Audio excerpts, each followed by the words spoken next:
You're listening to Data Science Leaders, the premier podcast for executives tackling the world's most important challenges using the power of machine learning. Let's dive in. Hello and welcome. We have with us today Jan Zernstein, Senior Director of Data Science at Honeywell. Jan, I would love to ask you about the success stories. Where are you seeing the most success today with data science, machine learning, and AI?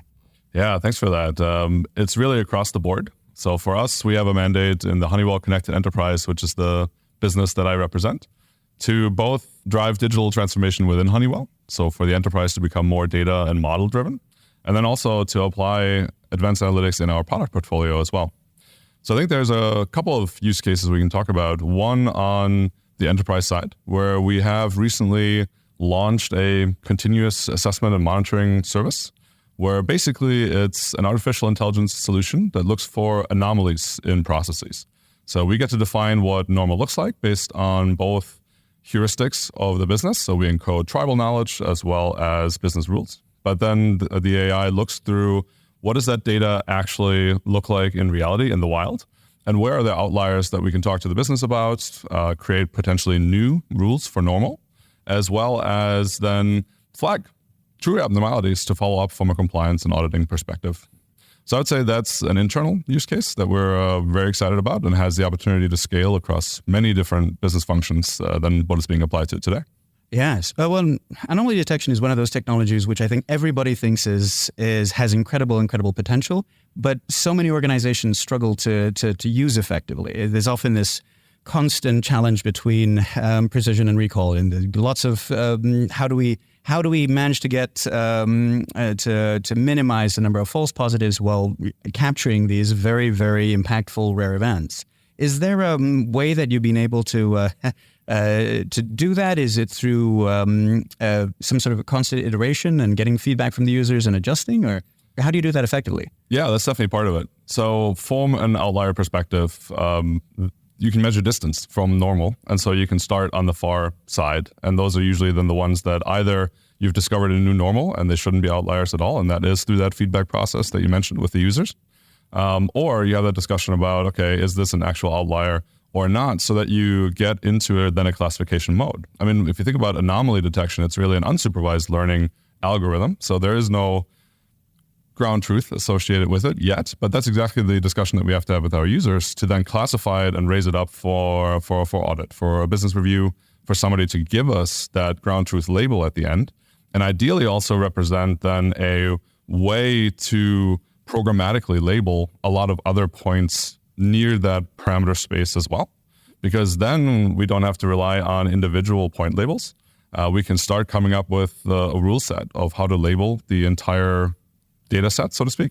And then we can turn it into a supervised learning algorithm. Then we can start talking about precision and recall and true model performance and what we're enabling there. Oh, gotcha. Well, I mean, normally I would think that this is one of those where you need to be a lot faster when it comes to the model lifecycle, that you need to get faster at developing, deploying, and then continuously retraining your model. But it sounds like there's a meta level of this, which is, start out with unsupervised machine learning and move towards supervised machine learning methods as you're collecting that additional ground truth data. Is that true?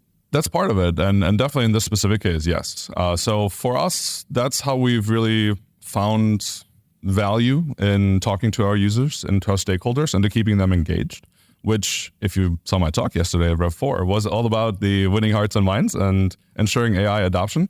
And that's really a key part. Bring your stakeholders along with you for the ride.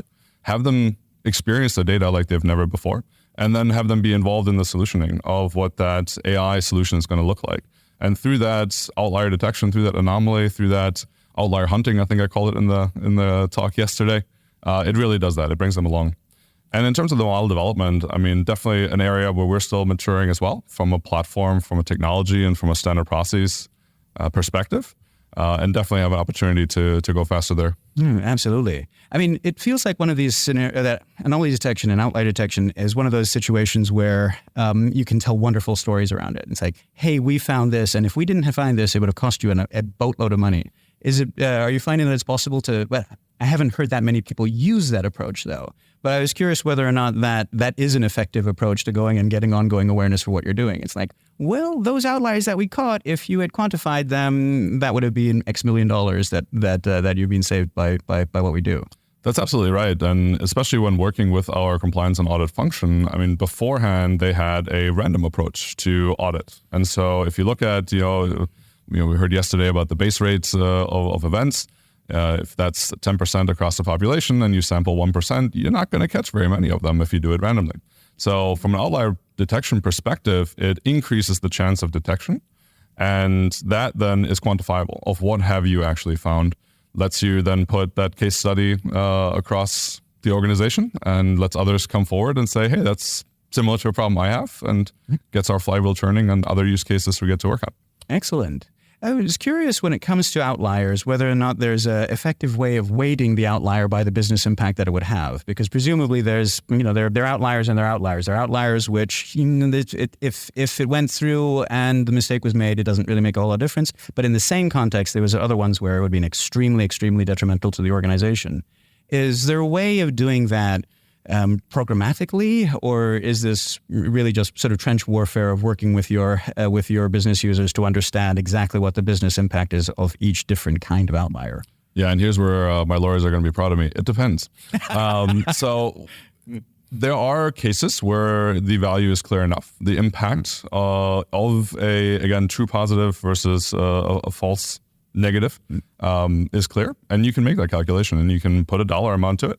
And you can weigh it by what your detection accuracy is, et cetera. And you can come up with a prioritization of which ones to look at first and get ground truth around. And that leads to the prioritization, because there are complex enough processes that you're catching hundreds of thousands of outliers, really. In a business like Honeywell, we have 110,000 employees worldwide. There are, probably at least that many processes running around. So the number of reviews that we put up for our domain experts in those functions are in the thousands, and they're never going to get to all of them. So we have to come up with a way to prioritize them. And if you can do it by impact, that's the best way too. Oh, it makes sense. Is there a way in which this is sort of like the first step in an automation journey, so that the step one is going and detecting them, and then step two is going in and taking a certain amount of automated action off of a certain category of them? So that this then becomes that journey? And do you then become, because the methods that you would use in order to take automated action, arguably some of them are not very data science oriented, they belong with a digital transformation initiative, folks who are doing RPA, other things like that. Do you find that you end up having to go in and build those applications, or have the opportunity to go in and build those applications as well? Or does this then become let's bring in other capabilities in the organization in order to do those? For sure. And again, it depends. So we have the capability within our organization to build end-to-end solutions. And we've done that before. And we have a kind of platform approach to it for persona-based AI. Because in this case, our business users are in the audit function. And we're presenting an insight to them at ideally the right time. And hopefully are able to prescribe some level of action to them as well. But you can abstract that. That's the same for a finance focal. That's the same for a procurement focal, that there are AI systems running across the processes that they have, across the tasks that they are charged with on a daily basis. And it gets back to this concept of truly a co-pilot.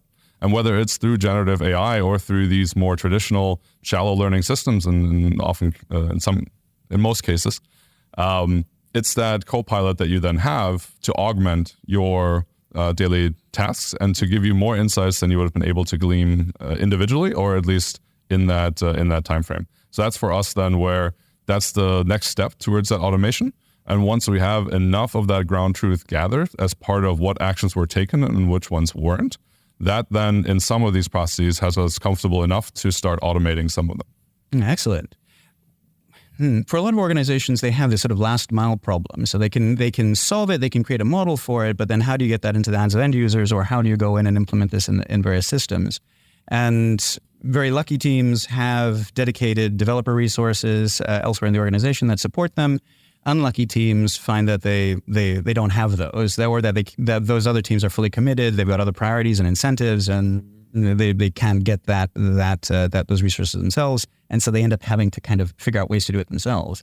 I was curious whether or not, do you fall in either of those camps, or do you actually have dedicated developer resources so that you can turn these into a product?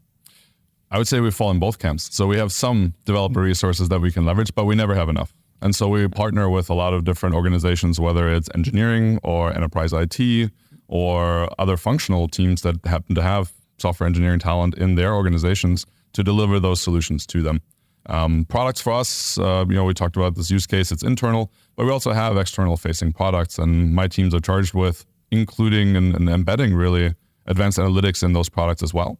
And then it falls on those engineering teams that are already dedicated to those product efforts, to that roadmap realization, and then we are joining them as a development team. Oh, excellent. I mean, there is this intersection then between the model development lifecycle and the software development lifecycle. And I think we're all trying to figure out how you get to some sort of unified software and model development lifecycle. But a key in this is having somebody who can actually manage that. And obviously, when you're plugging into a business team, then hopefully they've got product managers, presumably, who can oversee this. But occasionally, either those don't exist on the business side, or you're more involved in doing the end-to-end. Do you find yourselves having a product manager role that sort of coordinates all of that, or is that just one of the responsibilities of a data scientist? For a lot of our engagements, we have that product manager role, especially if we're kind of the driving capability behind that product. So if it is really an AI product, if it's not just a functionality, a capability of an existing software solution, let's say. So in that case, we do have AI offering managers in our team, and they are charged with really understanding the market of, where does the solution fit? What need does it solve for the customers? What's important from a feature capability perspective to meet that need, to solve that pain point? And they drive that development cycle from our time and incorporate in an agile fashion into the larger software development lifecycle if we're working with external software engineering teams from our larger Honeywell Forge portfolio perspective. Gotcha. Do you find you have to do a certain amount of education with these external product managers in order to help them understand that data science is kind of different? It's very possible that you'll go into a project with a set of very accurate business requirements, but are just completely undoable with the data that you have and the methods that you have, and then help them realize that this is going to be an iterative approach and you're likely going to have to be flexible around this? Or do you find that actually no, they actually know this very well from their software training, and actually they pick it up pretty quickly? Yeah, somewhere in between, honestly. And it turns out that most of the uncertainty in the agile data science approach is in the beginning, while you're just still trying to figure out what's possible, what's feasible, if you have that signal in the data, and whether you can solve the use case in the way that you thought you would.